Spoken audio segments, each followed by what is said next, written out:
जय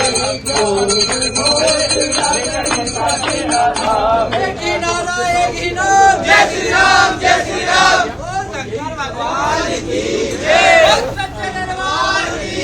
ये लोग सौहार्द की बात करते हैं, शर्म नहीं आती इन लोगों को सौहार्द के बारे में चर्चा करने की। 1978 से जो मंदिर आज निकल रहा है, 1978 से इन लोगों ने कभी खोलने नहीं दिया उस मंदिर को। जो आज बजरंगबली का मंदिर निकल रहा है, जो वहां पर आज 22 कुएं किसने बंद किए थे? इन 22 कुओं को भी वहां पे बंद किया गया। वहां का माहौल इतना तनावपूर्ण किसने बनाया था? ये पत्थरबाज कौन थे? एक भी गिरफ्तारी बिना साक्ष्य के नहीं हो रही है। और याद रखना, जिसने पत्थरबाजी की होगी, जिसने माहौल खराब किया होगा, उसमें एक भी बचने वाला भी नहीं है।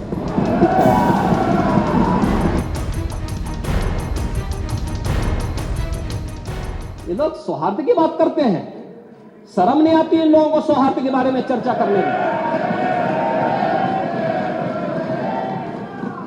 1978 से जो मंदिर आज निकल रहा है, 1978 से इन लोगों ने कभी खोलने नहीं दिया उस मंदिर को। जो आज बजरंगबली का मंदिर निकल रहा है, जो वहां पर आज 22 कुएं किसने बंद किए थे? इन 22 कुओं को भी वहां पे बंद किया गया। और वहां का माहौल इतना तनावपूर्ण किसने बनाया था? ये पत्थरबाज कौन थे? एक भी गिरफ्तारी बिना साक्ष्य के नहीं हो रही है। और याद रखना, जिसने पत्थरबाजी की होगी, जिसने माहौल खराब किया होगा, उसमें एक भी बचने वाला भी नहीं है। एक भी नहीं बचेगा। हम माननीय उच्चतम न्यायालय के आदेश का पालन करते हैं, सम्मान भी करते हैं। और क्या संविधान को आप मान रहे हैं? क्या आप लोग संविधान के प्रति सचमुच वचनबद्ध हैं? मैं तो धन्यवाद दूंगा माननीय अध्यक्ष जी को इस बात के लिए कि आज उन्होंने संविधान की मूल प्रति यहां पर दी। बाबा साहब भीमराव अंबेडकर जी ने 26 नवंबर 2049 को जिस संविधान को बनाकर के देश को सौंपा था, उस मूल संविधान की प्रस्तावना को एक बार पढ़िए। मौलिक कर्तव्यों के बारे में, मौलिक अधिकारों के अध्याय के चित्र को देखिए। अलग अलग उन आर्टिकल के उस पृष्ठों का अवलोकन करिए। आपको उसमें राम भी नजर आएंगे, कृष्ण भी नजर आएंगे। लंका दहन के उपरांत बजरंगबली भी नजर आएंगे।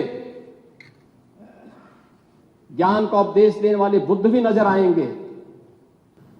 2007 से 2011 के बीच 616 ऐसे सांप्रदायिक घटनाएं हुई हैं, जिनमें 121 लोगों की मौत हुई थी। महोदय, जो बात यहां पर माननीय सदस्य शेखबाल महबूब ने संबल के बारे में लिखा, माननीय सदस्य कुंवर रघुराज प्रताप सिंह जी ने यहां पर यह बात बहुत स्पष्ट की कि हम तथ्यों को छुपा करके कब तक जनता को गुमराह करेंगे। हर व्यक्ति जानता है कि माननीय न्यायालय के आदेश पे सर्वे का कार्य हो रहा था, और सर्वे हो रहा था। दोस्तों, मैं आपसे पूछना चाहता हूं, आप पश्चिम में जाएंगे, पता नहीं आप कैसे हैं, आपके पूर्वज भी हो सकता है, और पश्चिम उत्तर प्रदेश के हमारे सभी लोग अपने सामान्य संबोधन में राम राम ही कहते हैं। तो जय श्री राम कहां से सांप्रदायिक संबोधन हो गया? कहां से सांप्रदायिक संबोधन होगा? हमारे यहां हम जगते हैं, राम ही राम बोलते हैं, मिलते हैं, राम राम का संबोधन होता है, और अंतिम यात्रा में विदा करते हैं तब भी राम नाम सत्य है ही बोलते हैं। राम के बगैर तो हमारा कोई काम ही नहीं है। और अगर जय श्री राम किसी ने बोली दिया तो इसमें उत्तेजना का मतलब, ये नियत आप समझ सकते हैं उस नियत को। ये चढ़ाने वाला नहीं है, ये चढ़ाने वाला नहीं है, ये चढ़ाने वाला नहीं है। एक दूसरा, आपने कुंदरकी की जीत को वोट की लूट बताया। आप एक सदस्य का अपमान कर रहे हैं। आपके सदस्य की तो जमानत जब्त हो गई वहां पे। और क्या ये सच नहीं है? इस समय तो आज डिजिटल मीडिया का है। वहां का पठान, वहां का शेख सब कह रहे साहब हमारे पूर्वज तो हिंदू थे और आप भी, आपके पूर्वज भी हिंदू थे। क्या ये सच नहीं है? और क्या ये सच नहीं है कि देशी और विदेशी मुसलमानों की आपसी भिड़ंत है जो वर्षों की लड़ाई को लेकर के वहां चल रहा है?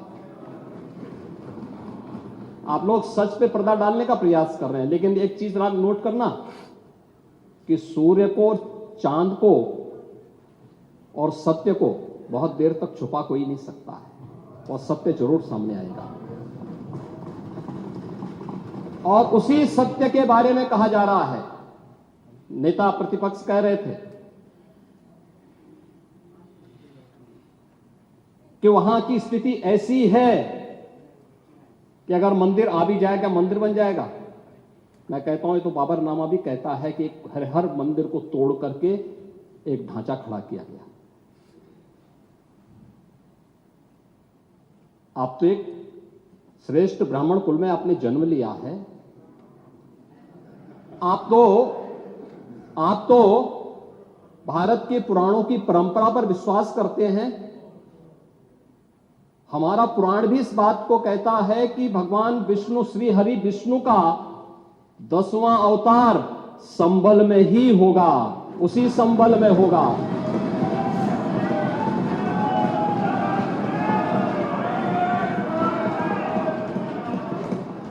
और यह तो केवल सर्वे की बात थी।